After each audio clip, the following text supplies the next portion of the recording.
감사합니다. 이 시간에도 주님 성도께 원합니다. 주님 말씀을 주시고 이 시간에 말씀 전하고 듣는 가운데 모두 해방하려 어둠의 세대를 향해 강팍하고 원합니다. 하나님 도적하게 퍼지고 미워 마음에 넘긴 것도 있으며 이름으로 파쇄되고 떠나날지어다.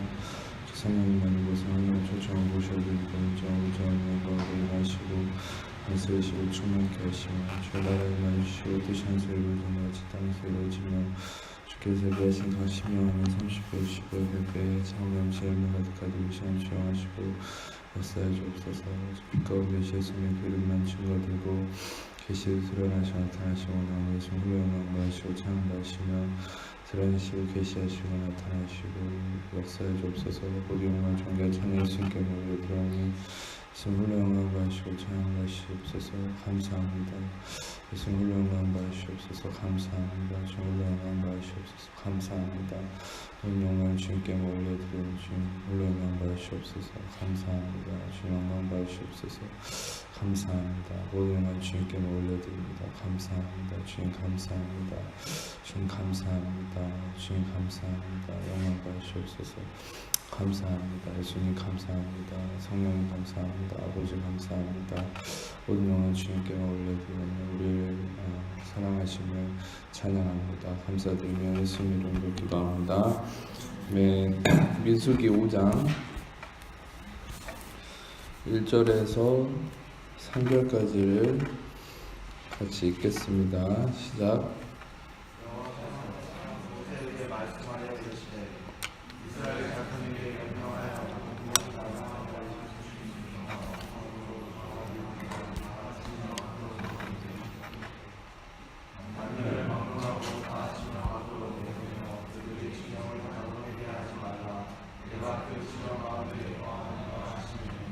예, 이 율법에 명시된 것인데 율법은 특징이 뭐냐면은 이 부정한 것이 있으면은 정한 곳에 부정한 것과 이렇게 나눠버리죠. 그것을 이제 부정한 것이 정한 것을 옮는다라는 어떤 생각에 의해서 하나님도 그 율법 안에서는 그렇게 말씀을 하셨었죠. 그래서 율법적 개념이라는 것은 정한 것이 부정한 것을 이길 수가 없습니다. 그래서 부정한 것을 조심해야 되고 정한 것이 부정한 것을 이길 수 없기 때문에 그것을 분리시킬 수밖에 없는 것이죠.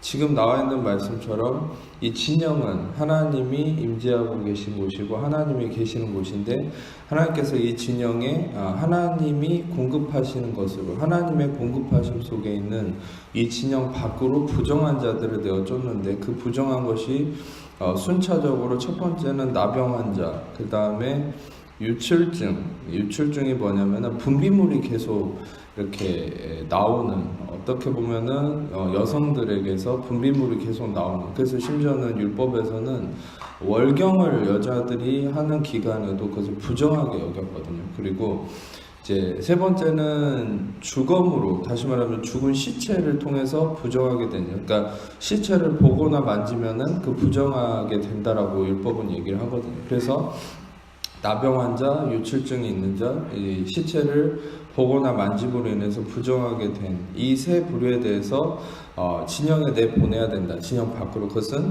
그들은 부정하게 되었기 때문이다. 부정하게 된 자는 내보내야 된다는 것이죠. 왜 이 말씀을 여러분과 나누었냐면 실은 이 부분에 대해서 바로 예수님이 말씀 가운데 행하심이 있기 때문입니다. 그것은 마태복음 8장 1절부터 4절까지를 먼저 같이 보겠습니다. 마태복음 8장 1절에서 4절 시작.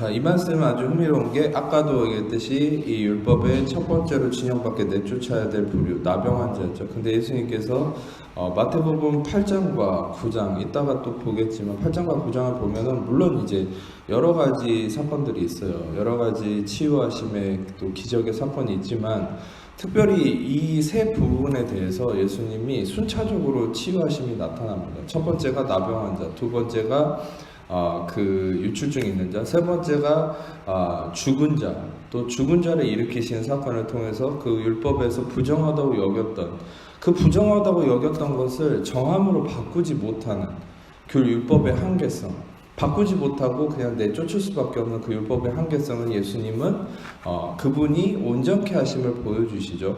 근데 첫 번째 나병 환자의 사건이죠. 그것은 예수님께서 이 말씀을 전하시고 내려오시는데 수많은 무리가 따라왔다 이렇게 기록을 하고 있어요. 한 나병 환자가 예수님께 이렇게 와서 절을 하면서 깨끗하게 해달라고 이렇게 요청했다고 나오는데 이것을 상황적으로 볼 때는 오해할 수 있는 게 나병 환자가 예수님께 찾아왔다고 생각할 수 있는데 여러분 이것은 큰 오해입니다. 왜냐하면은 이것을 여러분들이 배경적인 이 상황을 좀 알아야 될 게 나병 환자는 절대 일반인에게 근접할 수 없어요. 왜냐하면은 율법에서는 나병 환자가 일반인들에게 근접하면은 돌로 쳐서 죽이게 돼 있어요. 율법에 의하면 나병 환자는 철저하게 격리되고 쫓겨나야 되거든요. 근데 나병 환자가 어떻게 예수님에게 가까이 올 수 있겠어요? 사람들에게도 가까이 못하는데 실은 하나님의 아들이신 예수님에 대해서 얼마나 이 나병 환자는 두려움과 어떤 면에서는 어려운 마음이 있었겠습니까? 이 사람은 아직 예수님을 경험하기 이전이죠. 소문으로만 들었겠지만 그러나 아직 이 마음속에는 아픔이 있기 때문에 섣불리 예수님에게 나올 수 없는 거예요. 그래서 우리가 어떤 면에서는 여러분들 그런 것도 우리의 어떤 조심해야 될 부분인데 우리의 어떤 율법적 의식이죠. 우리가 하나님께 나아가야만 하나님 우리를 그때서야 뭔가를 도우신다. 우리가 하나님 앞에 뭔가 적극성을 보여야 하나님 뭔가를 행하신다. 우리로부터 시작되는 이 개념이 바로 율법적 의식이죠. 그러니까 우리가 이런 말씀도 상황적인 이것을 이해하지 못하면은 오해하게 되는 것이 어떻게 오해한다고요? 나병 환자가 예수님께 나왔다고 생각하는데 절대 그럴 수 없다고 말씀드리는 거죠. 나병 환자는 예수님께 나왔다가는 이 당시 상황에서는 돌맞아 죽을 수밖에 없어요. 그러니까 절대 나병 환자는 먼저 예수님께 나아갈 수 없어요. 그리고 또 한 가지는 1절에 보면은 예수님이 말씀을 전하시고 산에서 내려오실 때 수많은 무리가 따라왔다고 그러죠. 그 재밌는 것은 예수님이 만약에 이 군중들에게 본인이 걸어가셨다면 무리가 따라갈 필요가 없어요. 군중들이 있는 곳으로 예수님이 들어갔습니다. 근데 놀랍게도 예수님은 군중들을 떠나서 다른 곳을 향해서 걸어가신 거예요. 그러니까 군중들이 따라간 거죠. 이 상황을 잘 생각해 보세요. 그럼 예수님은 어디를 향해 가셨을까요? 분명히 우리가 이 상황을 추측해 봤을 때 나병 환자는 숨어서 예수님의 말씀을 듣고 있었을 거예요. 왜냐하면 격리돼야 되고 사람들이 근처에 있으면 돌에 맞아 죽어야 되니까 숨어서 예수님을 갈망하면서 말씀을 듣고 있었을 거라는 거죠. 근데 예수님은 그 나병 환자를 이미 알고 계셨던 거죠. 그래서 예수님 말씀 마치시고 나병 환자에게 예수님이 먼저 접근해 가신 거예요. 그러니까 군중들이 따라간 거고 예수님은 나병 환자에게 예수님이 접근을 하신 거죠. 그래서 이 나병 환자의 갈망이 무엇입니까? 예수님께서 가까이 그에게 갔을 때 나병 환자가 이렇게 얘기했다고 그러죠. 주여 원하시면 저를 깨끗하게 하실 수 있습니다. 그래서 이 나병 환자의 갈망, 치유받기를 원하는 갈망을 예수님이 먼저 아신다는 거죠. 그리고 예수님이 먼저 가신다는 거죠. 자, 여러분들 율법에서는 아까 민수기 말씀 보여드렸던 것처럼 율법에서는 진영은 하나님이 거하시는 곳이기 때문에 부정한 자는 내쫓으라고 했어요. 하나님의 거룩하심과 임재 앞에서 부정한 것은 존재할 수 없는 것이 율법 앞에서는. 근데 은혜이신 예수님이 이 땅에 오셨을 때는 어떻게 됐습니까? 그게 내쫓기는 게 아니라 오히려 은혜가 부정한 것을 향해 가는 것이죠. 은혜가 우리의 결핍을 향해 가는 것이죠. 그래서 그 은혜가 우리를 채우시는 거예요. 아멘.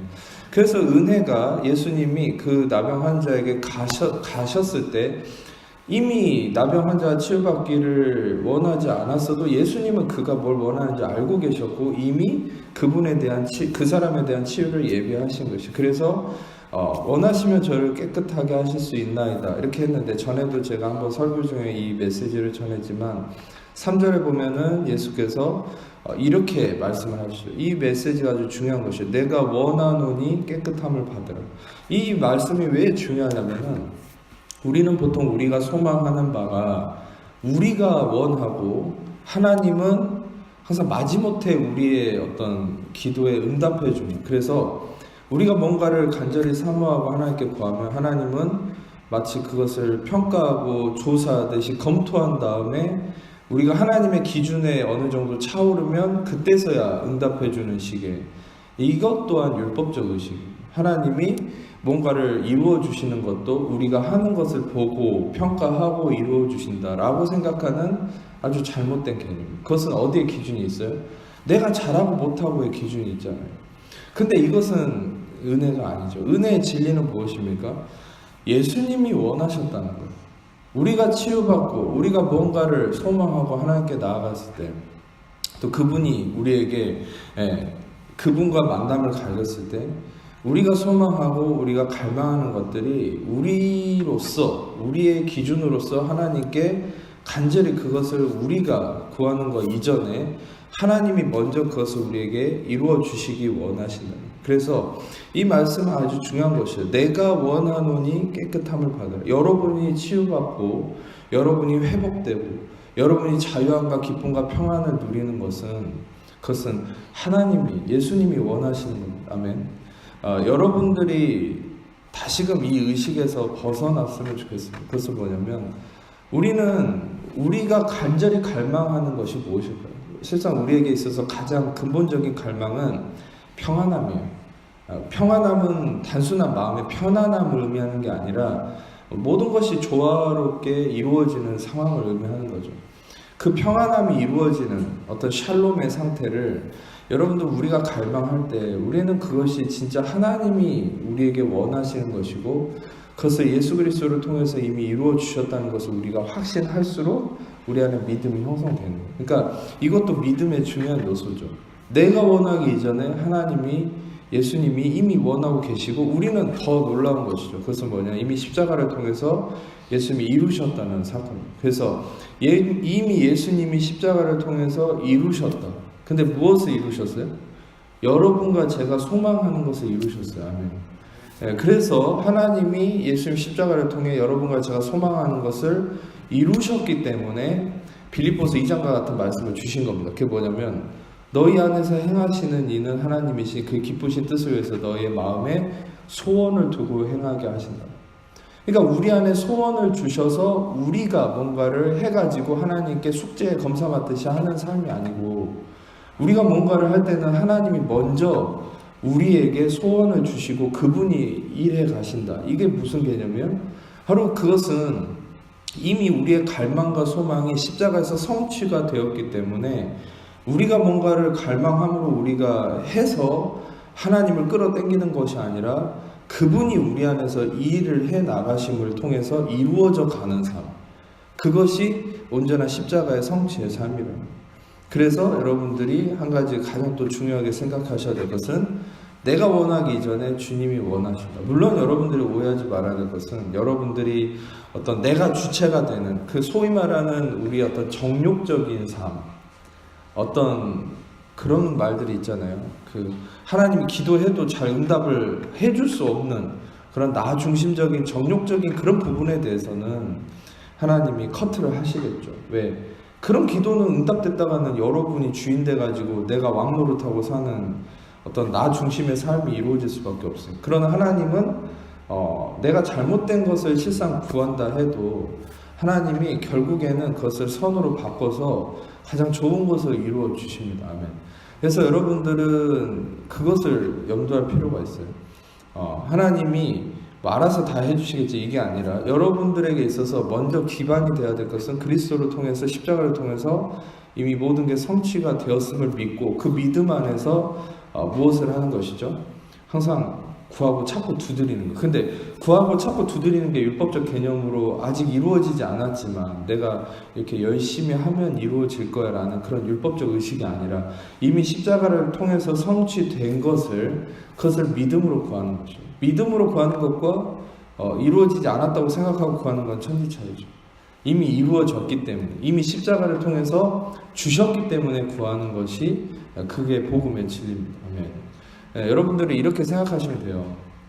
좀 여러분들에게 있어서 이해가 안 될 수 있지만 우리가 복음의 진리 안에서 하나님께 구하는 바는 그래서 이루어졌기 때문에 구하는 거예요. 구하고 찾는 것은, 두드리는 것은 그것을 이제서야 이루어 달라는 의미가 아니라 이미 십자가를 통해 주셨기 때문에 구하는 겁니다. 주셨기 때문에 구한다는 원리는 제가 주일날 이미 설교했죠. 여러분의 영적 계좌에 십자가를 통해서 페이먼트가 이미 대가 지불이 이루어졌기 때문에 여러분의 영적 계좌에는 아주 수도 없는 어마어마한 이 자산이 여러분 영적 계좌에 지불돼서 이미 들어가 있는 거예요. 여러분들은 이미 십자가를 통해서 은혜와 의의 선물, 모든 여러분들의 소망하는 바, 치유와 형통과 축복과 모든 것을 다 샬롬의 축복을 이미 십자가를 통해서 받았어요. 근데 받았는데 여러분들이 그 영적 계좌에 있다는 것을 모르고 여전히 하나님께 달라고만 하면 그것은 여러분들이 십자가에 대한 믿음이 없는 것이죠. 하나님이 그 아들을 통해서 모든 걸 주셨음에도 로마서 8장에 말씀하신 것처럼 하나님이 그 아들을 우리에게 아끼지 않고 주셨는데 어찌 그 아들과 함께 모든 것을 너에게 주시지 않겠느냐라고 말씀하셨어요. 아들도 아끼지 않냐고 주셨는데 어찌 우리가 구하는 바를 주시지 않겠느냐. 하나님 가장 좋은 걸 주셨기 때문에 여러분들에게 다른 것들은 안 주실 이유가 없다. 이게 무슨 의미인 줄 아세요? 그러니까 이것을 겉의 표면적인 의미로 오해하지 않았으면 좋겠어요. 그러니까 이것을 좀 땡겨서 봤으면 좋겠는데 로마서 8장 로마서 말씀을 한번 같이 보겠습니다. 로마서 8장 32절인데 이거는 제가 맞아요. 스크린으로는 안 띄워지고 제가 한번 읽어드리겠습니다. 자기 아들을 아끼지 아니하시고 우리 모든 사람 위해서 내주신 이가 어찌 그 아들과 함께 모든 것을 우리에게 주시지 아니하겠느냐. 그러니까 이 말씀을 보면은 표면적으로는 이렇게 이해가 돼버리죠.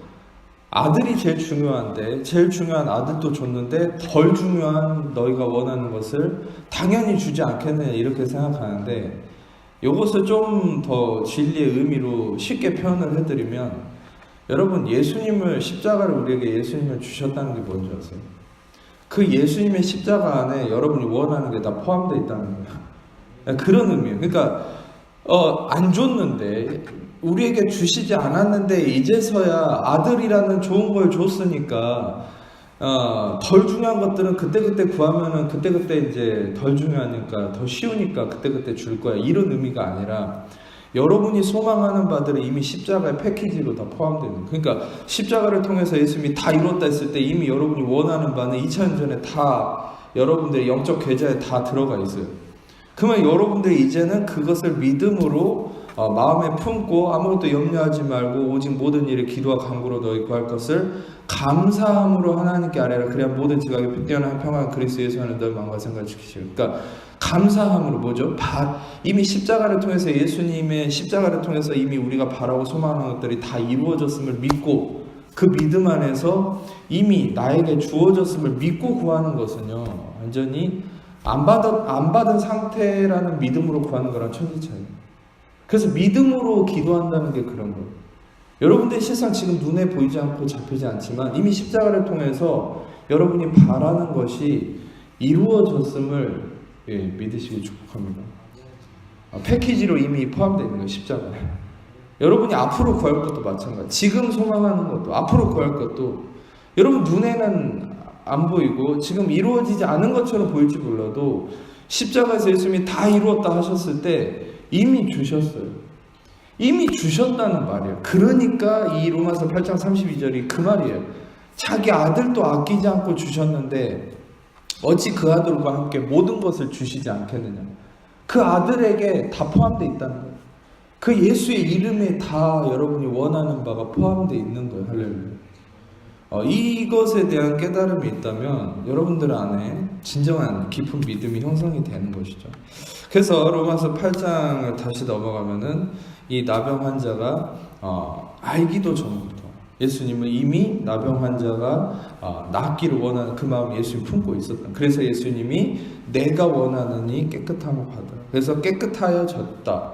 그리고 8장 4절을 보면은 4절을 띄워주시면 이 말씀에 이제 좀 의미가 있어요. 그래서 보여드린 거죠.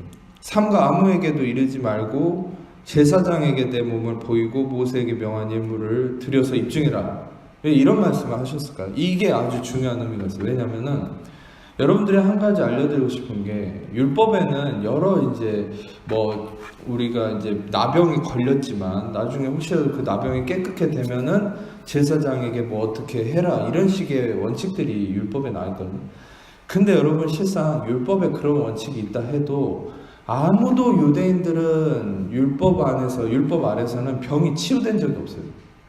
근데 여러분이 알다시피 그 나아만이라는 이방의 장군이 한 명이 엘리사 시대에 한 명이 나병 환자가 나았었잖아요. 그 이방인.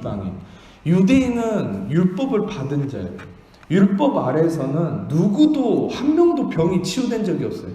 귀신이 나간 적도 없어요. 그러니까 여러분 이걸 생각해 보세요. 예수님이 이 땅에 오셔서 유대인들이 귀신이 매여 있고 질병에 묶여 있는데 예수님이 다 질병을 쫓아내고 귀신을 쫓아냈어요. 그것을 바리새인과 서기관 율법주의자들이 제사장들이 보는 거죠. 얼마나 놀라겠어요. 율법의 시대는 아무도 낫지 못하고 아무도 귀신 나간 적이 없는데, 근데 놀랍게도 우린 그걸 알 수 있어요. 얼마나 그들이 간팍한지. 그거를 보면서도 마음이 변화되질 않는 거예요. 율법의 시대에 한 번도 경험하지 못한 놀라운 기적을 예수님이 행하시는데 보면서도 변하지 못하는 거예요. 왜일까요? 여러분, 그들의 생각이 안 바뀌니까 그래요. 그래서 여러분 중요한 것은 제가 매번 말씀드렸듯이 물론 예수님의 기적은 완전한 것이죠. 그러나 더 중요한 것은 여러분들 우리의 그 마음의 내면의 이 생각 속에 은혜 의식이 자리 잡을 때 그때 하나님의 역사가 여러분 삶에 흘러가는 거죠. 그러니까 그들은 여전히 강팍한 그들의 이 고착화된 생각 때문에 심지어는 예수님을 거부했다고 하잖아요. 네. 그러니까 여러분들은 보여지는 표적보다 더 중요한 게 말씀을 통한 여러분의 생각의 변화, 사고 체계의 변화가 중요합니다. 아멘. 네. 그래서 이것은 굉장히 많은 시간이 필요합니다. 단발적으로 여러분들이 눈앞에서 귀신이 떠나가고 병이 고침받는 것, 그것보다 더 중요한 것은 말씀을 통해 계속적으로 여러분의 마음의 생각의 변화가 더 중요한 것이라는 거죠. 근데 예수님께서 아까 얘기했던 4절에 왜 제사장에게 이것을 보여주고 입증이라고 하셨을까요? 이것은 율법의 시대에는 율법은 아무도 할 수 없었지만 예수님은 하신다는 걸 얘기하는 거예요. 그러니까 율법은 너희들에게 이런 병을 치유하지 못했다. 근데 은혜와 진리이신 예수님은, 바로 하나님의 아들인 예수님은 바로 병을 치유하고 구원에 이르게 하는 능력의 근원이라는 것을 얘기하시는 것이죠. 자, 그 다음에 마태복음 9장으로 넘어가서 20절에서 22절을 보시면은 20절에서 22절 읽겠습니다. 시작.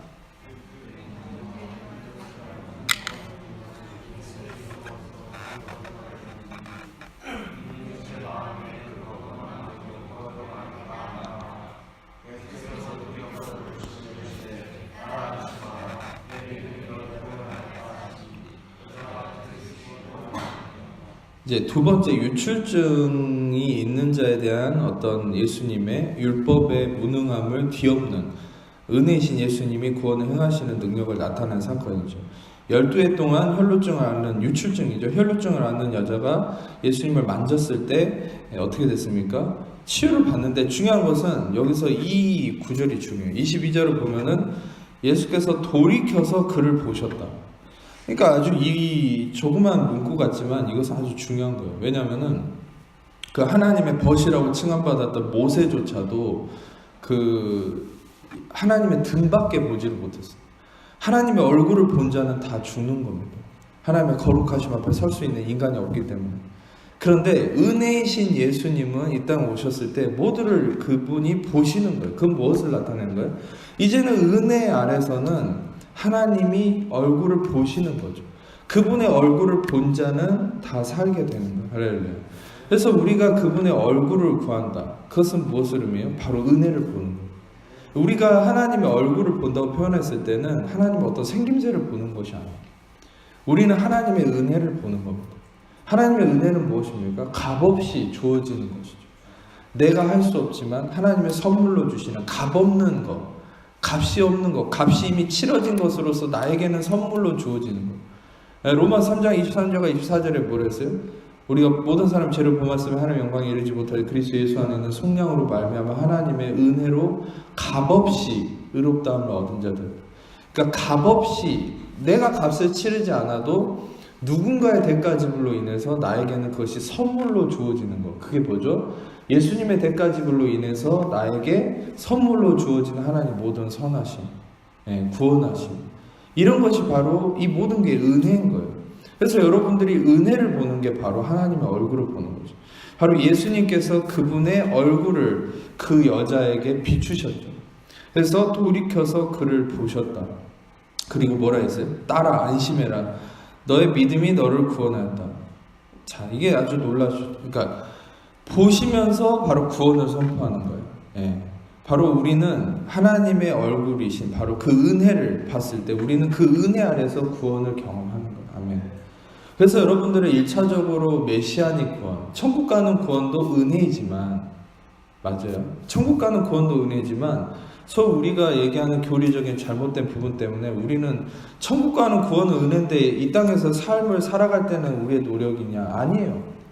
이 땅에서도 메시아닉 구원 이외에 여러분이 질병에서 노임받고 문제에서 해방되고 그런 것도 다 구원이에요. 여러분이 마음의 평안함을 얻는 그런 마음이 어떤 묶임이 있다가 평안해지는 그런 것도 구원이에요. 근데 그 구원도 다 은혜란 말이에요. 여러분이 그걸 이루어 나가는 게 아니에요. 여러분 삶에서 이루어지는 모든 해결, 여러분 영혼이 잘된 같이 범사가 잘 되는 이런 은혜, 이런 어떤 하나님의 선하심이 나타나는 것도 구원인데 이 구원도 다시 말하면 은혜로만 이루어집니다.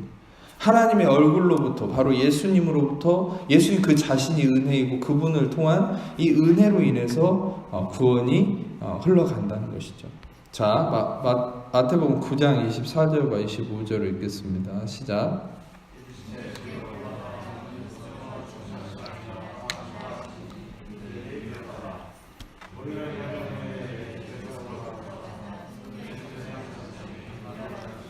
자, 이 소녀가 이제 죽어 있는데, 죽어 있는 자를 예수님이 만져버린 거예요.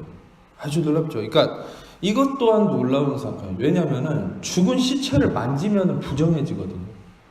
지금도 어떤 면에서 우리는 죽은 시체를 보면은 섬뜩하기도 하고 되게 뭔가 찜찜하고 그러잖아요.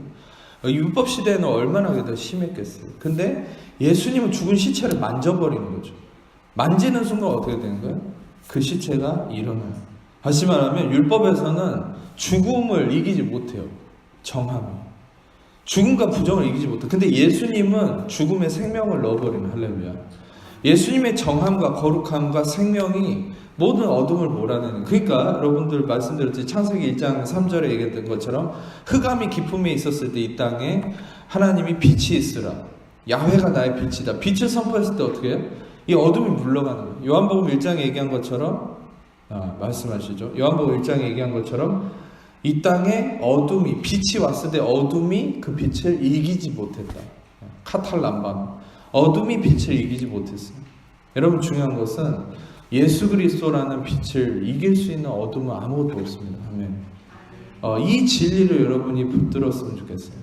물론 이 말씀을 전한 저도 그렇고 여러분도 그렇고 우리는 항상 내가 뭔가를 싸우는 내가 빛이 되려고 하는 나의 육신성 때문에 두려워하는 거예요. 풍랑 앞에서 내가 요동하는 이유는 뭐냐면 내가 빛이라고 생각해서 그래요. 근데 여러분이 한 가지 알아야 될 진리는 빛은 예수님이에요. 예수님 그분이 스스로가 빛이라고 하셨어요. 아멘. 그분 앞에 잠잠하지 못할 풍랑은 없어요. 그분이 선포하시면 풍랑은 잠잠게 돼요.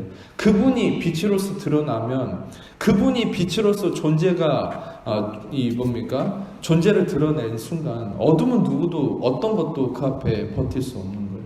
여러분, 중요한 것은 우리는 항상 그 갈등이에요. 내가 빛이 되느냐, 아니면 내 안에 계신 예수님을 빛으로 인정하느냐. 예수님, 그분은 여러분이 원래 인정하든 안 하든 빛입니다. 그런데 내 육신이 그것을 가리고서 내가 앞장서 있으면은 예수님은 인격적이시기 때문에 그걸 뚫고 나오지 않아요. 그러나 여러분이 빛이 아니라 그분이 빛임을 인정하는 순간에 여러분 삶에 빛 대신 예수님이 드러나셔서 어둠이 물러가는 거예요. 아멘. 중요한 것은 여러분들, 제가 매번 설교하듯이 나 중심의 삶이 아니라, 나 주체성이 아니라, 내가 선악과를 먹은 자로서 내가 선악의 주체자고 내가 판단자로서의 삶이 아닌 예수님이 중심이 돼야 됩니다 라고 얘기하는 그 의미가 뭘까요? 바로 이거예요. 예수님 빛이심을 인정하라는 거예요. 그 빛 앞에 서 있을 어둠은 없는 거예요. 여러분들이 어둠을 상대하려고 하지 마세요. 여러분들은 그냥 빛 대신 예수님을 인정하고 선포하고 그분을 바라보는 거예요. 그분을 묵상하는 거예요. 그분이 빛이라는 것만 묵상할 때 그 빛이 드러나면 어둠은 저절로 떠나가게 돼 있어요. 아멘. 빛 대신 예수님이 이 죽어있는 자를 만졌을 때 이 죽음이 떠나간 것처럼 여러분, 이 땅의 어떤 사망도 여러분들 안에 생명이신 예수님을 이길 수 있는 것은 없습니다. 아멘. 자, 이 히브리서 7장 18절에서 19절 말씀 읽겠습니다. 시작.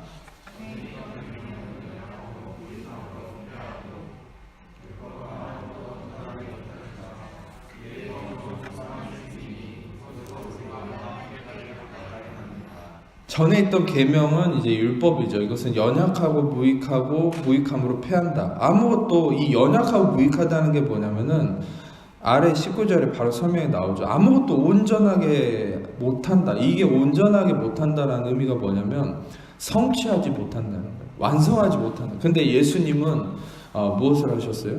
그분은 완성하신 거예요. 성취하신 거예요. 뭘 성취하신 거예요? 로마서 10장 4절에 얘기한 것처럼 그리스도는 모든 믿는 자에게 의를 이루시기 위하여 율법의 마침이 되셨느니라. 그러니까 예수님은 성취하셨어요. 은혜는 성취가 된 것이에요. 구원을 성취하셨어요. 그러니까 율법은 성취하지 못해요. 율법은 죄를 드러낼 뿐이지, 우리의 연약함과 한계성을 드러낼 뿐이지 율법은 성취하지 못해요. 그러니까 은혜는 성취를 이루어냈어요. 예수님은 완성하시는 분입니다. 아멘.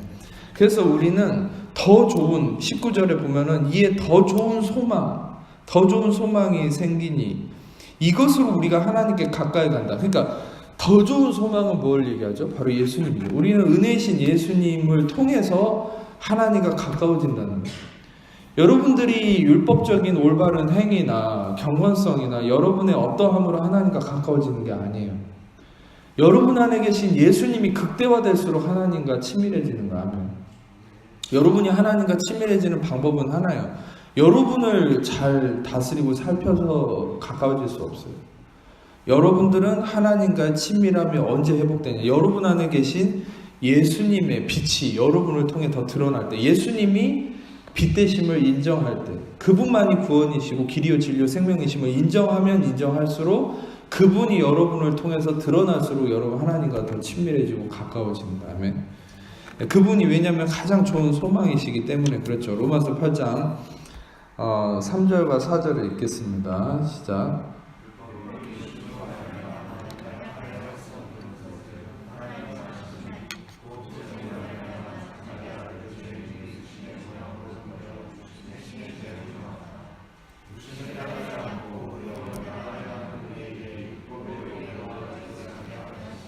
저번에 이것을 설교했었는데, 율법이 육신으로 말미암아 연약하여 할 수 없는 것. 율법이 우리의 육신 때문에 연약했다라는 게 뭐냐면은, 율법은 아무것도 이루지 못해, 구원을 성취하지 못한다는 거예요. 그러니까 율법이 연약하다는 것은, 율법 그 자체는 의롭고 거룩하고 선한 것이에요. 율법은. 근데 그 율법이 왜 연약하다고 표현했을까요? 여기서 율법이 육신 때문이라고 하죠. 율법은 무엇을 강조하냐면 육신에게 촉구하는 거예요. 그것을 이루라고 명령하죠. 근데 육신은 아무것도 못하잖아요. 우리의 육신이 이룰 수 있는 게 아무것도 없어요. 그러니까 우리의 육신 때문에 율법은 구원을 이룰 수 없다, 이 말이에요. 율법이 육신으로 말미암아 연약하여 할 수 없다라고 하는 것은. 근데 뭐라고 얘기해요? 하나님은 하신다는 거죠. 아멘. 육신은 못해요. 우리는 못하지만 하나님은 하십니다. 하나님이 무엇을 통해서 하셨다는 거예요? 곧 죄로 말미암아 자기 아들을 죄 있는 육신의 모양으로 보내어 육신의 죄를 정하사. 예수님의 의로운 육체에 우리의 죄를 집어넣는 거죠. 임퓨테이션. 그러니까 죄를 짓지도 않고 죄를 알지도 못하고 죄가 없는 분인데 그분을 죄로 만들어버렸어요. 그러니까 우리는 반대로 의를 행하지도 않았고 의가 없으며 의를 알지도 못하지만 우리가 의가 된 거예요. 아멘. 여러분이 의인된 것은 여러분이 의를 행해서가 아니에요. 의에 근접해서도 아니에요. 예수님이 죄가 되셨기 때문에 우리가 의가 된 거예요. 아멘. 그분의 육체가 죄를 담당했기 때문에 우리가 의가 된 겁니다. 할렐루야. 이 진리가 여러분 우리 안에 자리 잡을수록 우리는 진정한 자유함이 있는 거예요. 왜냐하면 우리 육신은 날마다 이 율법의 마귀가 율법을 가지고 우리를 속여요. 뭐냐면 우리 육신을 자극하는 거죠. 육신을 통해서 자꾸 뭔가를 이루라고 촉구하는 거예요. 근데 우리는 어때요? 이루지 못하는 우리의 한계성에 빠져서 정죄감이 일어나는 거예요. 그래서 이 복음이 필요한 거예요. 율법이 육신으로 말미암아 연약하여 할 수 없는 것을 하나님은 예수님을 통해 하셨는데 어떻게 하셨어요?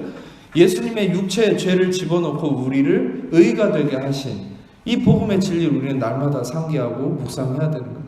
그래서 내가 하는 게 아니라 예수님을 통해 이미 의가 이루어졌다. 나는 더 이상 의를 얻어내기 위해서 노력하는 자가 아니라 이미 십자가를 통해서 예수님을 통해서 의가 성취된 존재가 바로 여러분과 저라는 거예요. 근데 그것을 우리가 한 게 아니라 예수님이 하신 것이죠. 그래서 4절을 보면은 육신을 따르지 않고 영을 따라 행하는 우리에게 율법의 요구가 이루어지게 하려 하시면, 이것도 아주 놀라운 진리인데 뭐냐면 율법의 요구라고 돼 있는데 이것은 조금 이제 단어적인 번역이 잘못됐다고 할 수 있어요. 왜냐하면 율법의 요구가 무슨 말이냐면 율법의 디카이오마, 요구는 디카이오마인데 이게 무슨 말이냐면 의롭다고 선포하는 거예요. 그러니까 다시 말하면은 예수님이 죄를 짊어지고 그분이 죄가 되셔서 우리가 의가 되었음을, 이 진리를 우리가 확신할 때 우리는 어떤 존재적 상태가 되냐면 율법조차도 여러분과 저를 의롭다라고 선포하는 상태가 되는 거예요. 할렐루야. 우리는 마귀한테 속는 게 뭐냐면 우리의 행위를 기준으로 따져가지고 내가 못 지키면은, 또 여러분 솔직히 율법 안에서는 모두가 다 죄인으로 폭로되는 거예요. 그러니까 우리 육신이 기준이 되면은 마귀가 율법을 가지고 와서 우리 육신을 자극해서 정죄를 한단 말이에요. 그러면은 우리가 예수님을 통해 의로워졌음에도 불구하고 자꾸 불의한 자라는 생각이 일어나요. 근데 진리는 뭐라 얘기하냐면 그게 아니라 우리가 뭘 못해도, 우리가 경건하지 못해도, 일을 하지 않았다 해도, 우리가 부족하다 해도, 로마 4장에 언급한 것처럼 일하지 아니할지라도 일하지 아니한 자를 경건하다고 하신 이를 믿는 자에게는 그 믿음을 의로 여기시나, 이 말씀처럼 우리가 일은 안 했다 해도, 경건하지 못하다 해도, 지키지 못했다 해도, 우리가 율법을 안 지켰다 해도 예수님이 율법을 완성하셨고 여러분과 제 안에 계신 예수님이 율법을 성취하셨고, 아멘. 예수님이 십자가를 통해서 죄가 되셨기 때문에 우리는 의가 됐다는 것은 뭐냐, 예수님이 율법을 다 성취하심으로 인해서 그 예수님 우리 안에 계시기 때문에 우리는 율법을 지키든 말든 상관없이 우리는 율법을 지킨 자로서 인정받는 거예요. 그러니까 여러분, 우리는, 여러분의 그 실상은 이거예요. 여러분들이 율법을 안 지켜도 예수님 때문에 율법을 지킨 자로서 율법이 그렇게 선포하는 거예요. 여러분한테 너는 의로운 자다. 근데 우리가 마귀한테 속는 거죠. 뭐냐면 마귀는 율법을 가지고 여러분 육신을 자극하니까 또 거기에 속아가지고 은혜의 진리가 희미해지면 어떻게 돼요? 또 나 자신에게 집중할수록 우리는 의롭다함을 잃어버리는 거죠. 생각 속에서. 그러니까 나를 불의한 자로 여기면서 정죄감을 가지면 마귀는 그걸 갖고 공격을 하는 거예요. 아니요. 다시 복음으로 돌아가서 우리가 확신해야 될 게 뭐냐면 내가 율법을 지키든 말든 상관없어요. 여러분 안에 예수님이 이미 율법을 완성하셨기 때문에 예수님으로 인해서 여러분 의롭다함을 얻고 율법조차도 여러분을 의인이라고 평가하는 거예요. 아멘. 그래서 여러분들에게 율법에 대해서 어떻게 생각해야 되냐고 얘기하냐면, 여러분들은 율법을 지키냐마냐 이거에 신경 쓸 필요가 없는 거예요. 여러분들 실상 율법을 지키고 안 지키고의 기준으로 의인이 된 게 아니에요. 예수님의 피 흘림의 대가지불로 인해서 의인이 된 거예요. 아멘. 율법은 더 이상 우리와 아무 상관이 없어요. 그러면 목사님 율법을 안 지켜도 되는 겁니까? 안 지켜도 된다는 생각도 버리세요. 지켜야 된다는 생각도 버려야 되지만 안 지켜도 된다 이런 생각도 버려야 돼요. 우리랑 아무 상관이 없어요. 율법이 하는 역할이 뭔지 아세요? 율법은 이제는 그림자로서 예수님의 본질을 드러내는 역할만 하는 거예요. 율법은 이제는 예수님이 이미 십자가를 통해 성취하셨기 때문에 더 이상 율법은 우리에게 이거 해라 저거 해라 하는 초등교사가 아니라고 바울은 얘기하잖아요. 더 이상 율법은 우리에게 아무 역할이 없어요. 파이다고고스라고 하는 이 헬라 시대에 이 뭡니까? 로마 시대에도 그렇고 이 초등교사 역할은 귀족 집안의 아이가 성인이 될 때까지만 해라 하지 마라 계속 옆에 따라다니면서 간섭을 하는데 성인이 되고 나서는 더 이상 간섭 안 해요.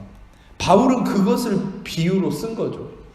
율법은 마치 예수님 오시기 전까지는 모두를 정죄함에 이르게 하고, 왜요? 인간이 자기 의를 주장하니까 정죄함에 이르게 해서 자기 실존을 인정해서 바로 예수님을 갈망하게 하려는 역할을 한 거죠. 근데 예수님이 오셨어요. 참된 구원이 오셨어요. 이제 그러면은 초등교사의 역할이 끝난 거예요. 이제 율법은 더 이상 우리에게 아무 역할을 할 수 없어요. 근데 여전히 율법을 붙들고서 내가 그것을 통해서 의롭다함을 얻으려 하면 그리스도에게서 끊어지고 은혜에서 떨어진다. 그게 바로 이제 갈라디아서 쓴 바울의 논지잖아요. 메시지의 중심. 지금도 마찬가지예요. 여러분들은 율법을 지키냐 마냐 이게 중요한 게 아니에요. 여러분들은 항상 여러분이 기억해야 될 건 여러분들은 이미 여러분의 어떤 것 상관없이 예수님의 피값을 통해서 의롭다함을 얻은 것에 집중하는 거예요. 그러면 그 의롭다함을 얻은 것에 집중을 하면 우리가 실수할 때도 있겠지만 그 은혜를 통해서 여러분에게 선함이 흘러가는 것 뿐이에요. 아멘. 내가 알고서 의를 행하는 게 의가 아니에요. 여러분 예를 들어서 이걸 알아야 돼요. 여러분들이 착한 일을 하겠다고 계획하고 뭔가를 하잖아요. 그럼 그것은 이미 여러분의 의가 된 거예요. 내가 이렇게 하면은 이게 착한 일이니까 난 그걸 해야 돼. 이렇게 인지한다면 여러분 그것은 자기 의예요. 근데 여러분 분명히 성경 뭐라 했냐면 의를 행하되 부지 중에 행할 것이라고 얘기했어요. 여러분이 행하는 의로운 행위는, 선한 행위는 여러분의 의도와 계획으로 나오면 안 돼요.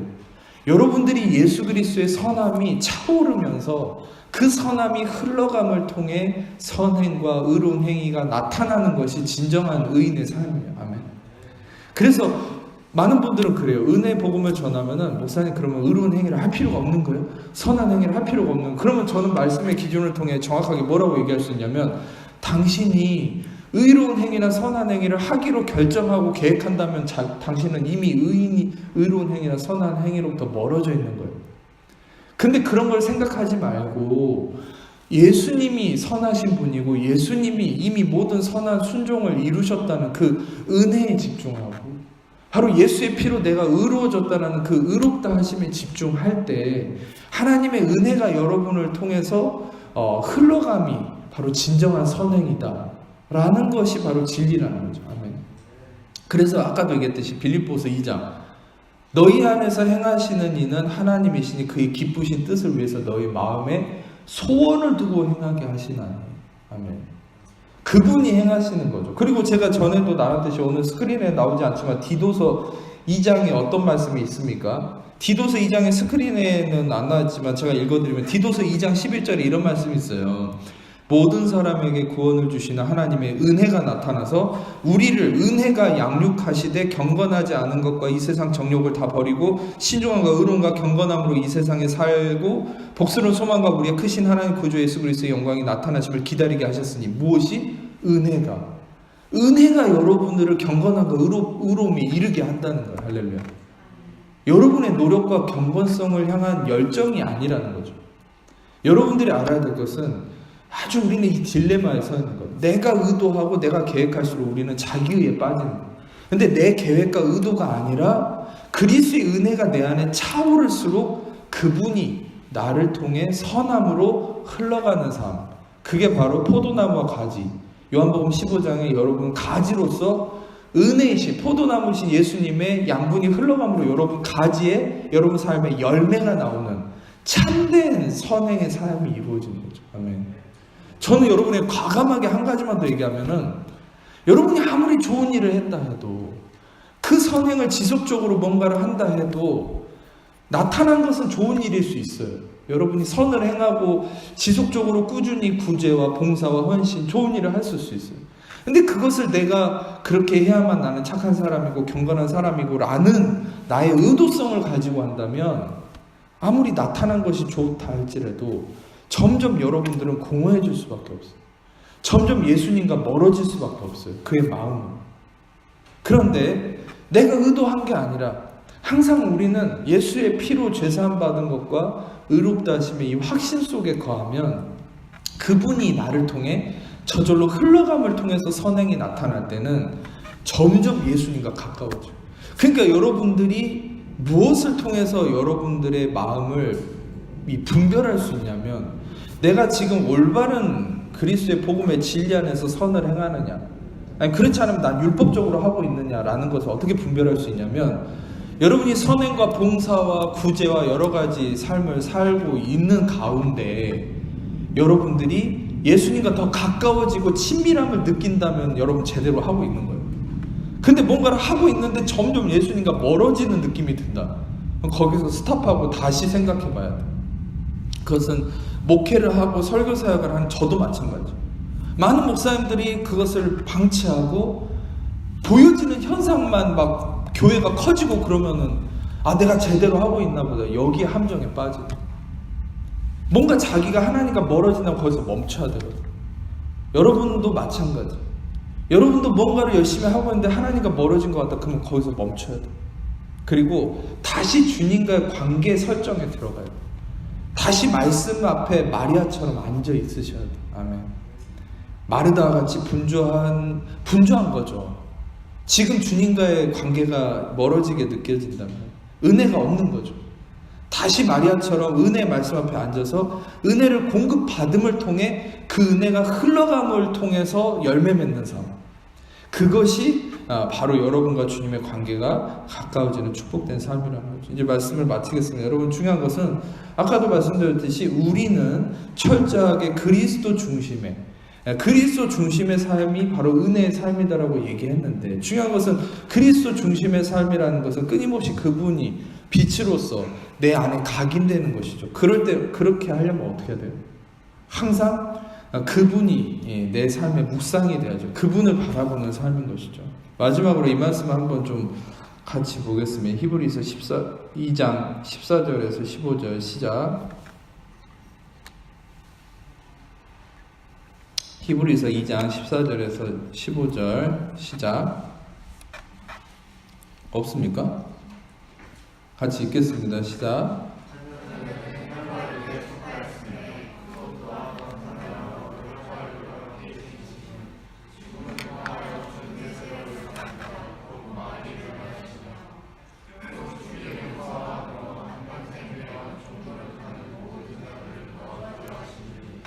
예수님이 빛으로서 중심이 되심은 근본적으로 죽음을 몰아내신 거죠. 우리는 죽음에서 승리한 생명이신 예수님이 중심된 삶. 그래서 우리는 생명 안에 거하는 자라는 거예요.